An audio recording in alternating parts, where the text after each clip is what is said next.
हिंद वतन समाचार। लखनऊ, पति से पीड़ित महिला की तो आसानी से सुनवाई हो जाती है और महिलाओं से अपराध और उन्हें परेशान करने के मामले में सख्त कानून भी है, पर पत्नी से पीड़ित पति अपनी व्यथा लेकर किसके पास जाए, उसकी जल्दी कहीं सुनवाई नहीं होती। कुछ ऐसा ही मामला लखनऊ के मलिहाबाद थाना क्षेत्र के ग्राम हमीरापुर निवासी मोहम्मद नसीम का है। नसीम का उसकी तलाकशुदा पत्नी और उसके भाई आदि लगातार न केवल उत्पीड़न कर रहे हैं, बल्कि बैंक खाते में जमा लाखों रुपये भी हड़प लिए हैं।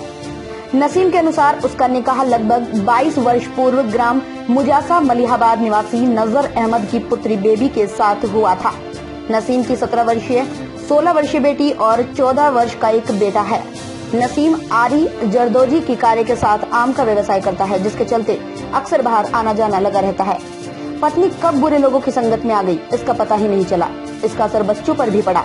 नसीम का वैवाहिक जीवन जब ठीक चल रहा था, तब उसने अपने बैंक खाते से लखनऊ में अपने साले मोईद से कई बार अपनी बेटी फातिमा खातून के खाते में रुपए डलवाए। कारोबार में व्यस्त रहने के कारण अपने साले मोईद द्वारा पत्नी बेबी के खाते में भी पैसे डलवाए थे। नसीम की पत्नी अधिकतर मायके में ही रहती थी। उसकी गलत संगत के चलते ही नसीम की मंझली बेटी एक लड़के के साथ चली गई। पत्नी व सालों के दबाव के चलते नसीम ने इस घटना की रिपोर्ट दर्ज नहीं कराई। इसी के बाद नसीम का पत्नी के साथ रिश्ता काफी दुश्वार होने लगा और विवश होकर नसीम ने पत्नी को नसीहत देते हुए कई लोगों के सामने पहले एक बार तलाक दिया, परंतु उसके कार्य व्यवहार में कोई बदलाव नहीं आया। नसीम ने इस सब से तंग आकर रुखसती हेतु प्रधान पारिवारिक न्यायाधीश लखनऊ के समक्ष दाखिल किया, जिसकी जानकारी होने पर उसकी पत्नी और भी आक्रोशित हो गई और नसीम को चिढ़ाने हेतु उसके सामने ही गलत हरकतें करने लगी। इसी महीने की 9 तारीख को नसीम जब मोटरसाइकिल से चचेरे भाई इदरीश के साथ लखनऊ आ रहा था, पेट्रोल पंप के निकट महमूद नगर में पत्नी के भाई मुजम्मिल व उनके साथियों ने गालियां बकते जान से मारने की धमकी देते हुए तीसरा तलाक देने की बात कही। इस पर नसीम ने कहा कि मैं तीसरी तलाक नहीं दूंगा, मैं रिश्ता नहीं तोड़ना चाहता। उन लोगों ने बहन को भी बुला लिया और नसीम से तीसरी तलाक जबरदस्ती दिलवा दी।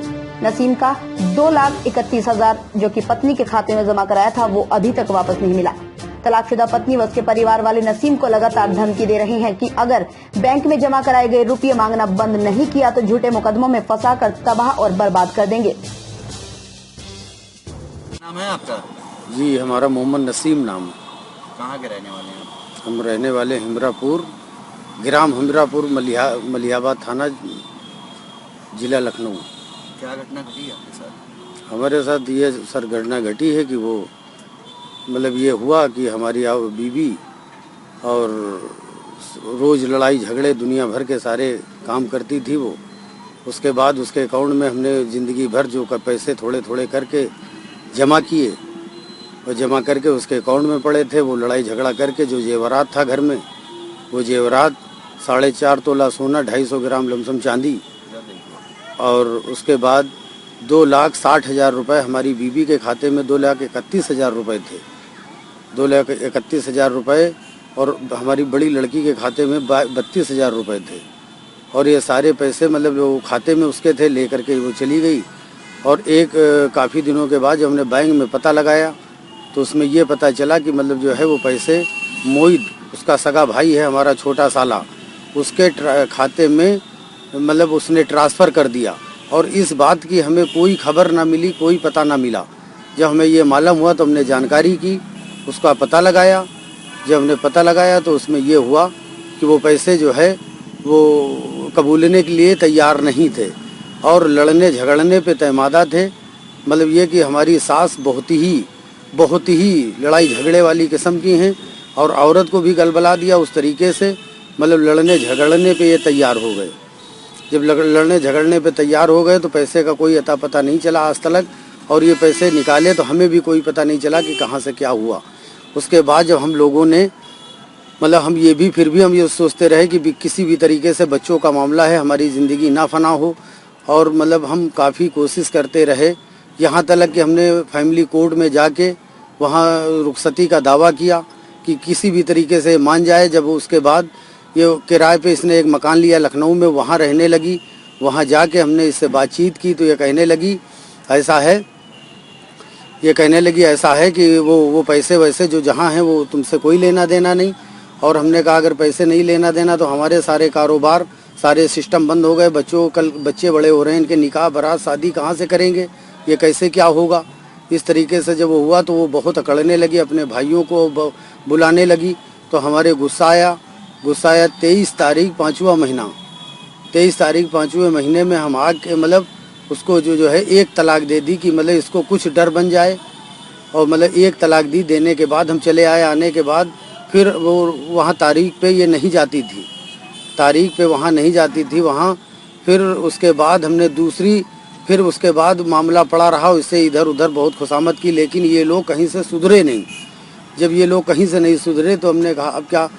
फिर उसके बाद अपने 2 भाइयों को लिया और हम गए मुंजासे में कि किसी भी तरीके से अभी भी बच्चों की ज़िंदगी क्या करें, हमारी भी साथ में ज़िंदगी फना हो गई। हम भी रोटी पानी हर चीज़ के लिए बहुत तकलीफ़, घर में अकेले पड़े रहते हैं। तो भाइयों को ले जाने के बाद वहाँ हाय हाय हुई, दुनिया भर की बातें हुई, लेकिन इन लोगों ने नहीं भेजा और लड़ाने पे तैमादा हो गए। हमको मतलब यहाँ तक कि दाब दूब दिया, मतलब धक्का मुक्की कर दी।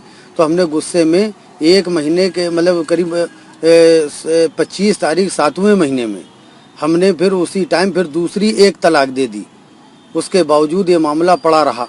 फिर उसके बाद फिर भी हम चाहते थे कि क्योंकि हम लोगों इस्लाम धर्म में ऐसा नहीं है कि एक बार में कोई तलाक हो जाए, लेकिन फिर भी हम वो बनाने के चक्कर में थे कि बच्चों की ज़िंदगी ना तबाह हो।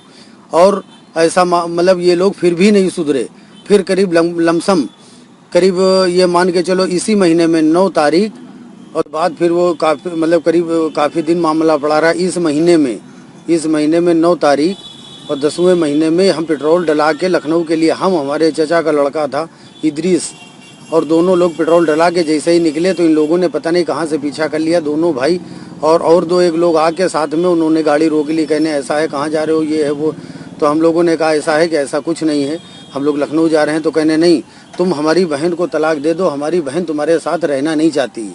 इन्होंने फ़ौरन जो है रोक राग लिया। हम लोग 2 लोग थे, ये 4-6 लोग हो गए। इन्होंने बहन को बुलवाया ज़बरदस्ती हमसे। हमारे भाई इस बात के बल्लभ चचा के लड़के गवाह हैं कि उन्होंने ज़बरदस्ती अपनी बहन को तलाक दिला ली और उसके बाद हम वहाँ से चले गए। ये मामला यहीं पे ख़त्म हो गया। और इन्होंने बीच में एक काम और किया है कि हमारी लड़की, जब ये लोग यहाँ आए हैं तो हमारी लड़की इनके घर में रहती थी। हमारी सास और बीबी साले मिल के हमारी लड़की को एक दूसरे लड़के के साथ भगा दिया। भगाने के बाद उसकी ज़िंदगी मतलब इन लोगों ने तबाह कर दी, क्योंकि इनके घर के ऐसे माहौल हैं कि एक हमारे मतलब मामू ऐसे हैं कि एक मुसलमान के मजहब में ये नहीं, मजहब में ये कहीं पे नहीं कि सगी 2 बहन को रखा जाए। हमारे मामू मतलब हमारे ससुरे सगी 2 बहनों के साथ रहते हैं, इसलिए पूरा सिस्टम इनका बिगड़ा हुआ है। हमारी ज़िंदगी इन लोगों ने तबाह बर्बाद कर दी। किस तरह से आपको ये लोग परेशान कर रहे हैं? हमको इस तरीके से परेशान, हमको वो गालियाँ देते हैं, कहीं इधर उधर हमारा मतलब कहते हैं निकलोगे जान से मार देंगे, कहीं कुछ करते हैं, कहीं क्या करते हैं। ये इस तरीके से हमारे पीछे पड़े हुए हैं। हमारी ज़िंदगी का कोई मकसद इन लोगों ने रखा नहीं। जब ये मजबूरी पे ये कदम हमें सब उठाने पड़े और हम क्या करें क्या कैसे। हमारे घर में घर है लेकिन कोई खाना पकाने, हम 8-9 महीने हो गए भूखे प्यासे मर रहे हैं। हमारा कोई पूछने वाला नहीं। बच्चों को अपने अंडर में इस तरीके से बनाए हुए हैं कि हम लेने गए तो बच्चों को मतलब बच्चों क्या करते हैं आप? काम हमारा ये है कि हम आम का कारोबार करते हैं थोड़ा बहुत, और मजदूरी कर लेते हैं, उसी से अपना गुजारा करते हैं। गरीब आदमी, हमारे पास क्या रखा हुआ है। संवाददाता सत्यन रिजवी की रिपोर्ट। देश दुनिया की हर छोटी बड़ी खबर देखने के लिए हमारे चैनल हिंद वतन समाचार को सब्सक्राइब करें और बेल आइकन दबाएं, जिससे आपको हर खबर समय से मिलती रहे। अधिक जानकारी के लिए संपर्क करें कॉन्टैक्ट नंबर 8707210999।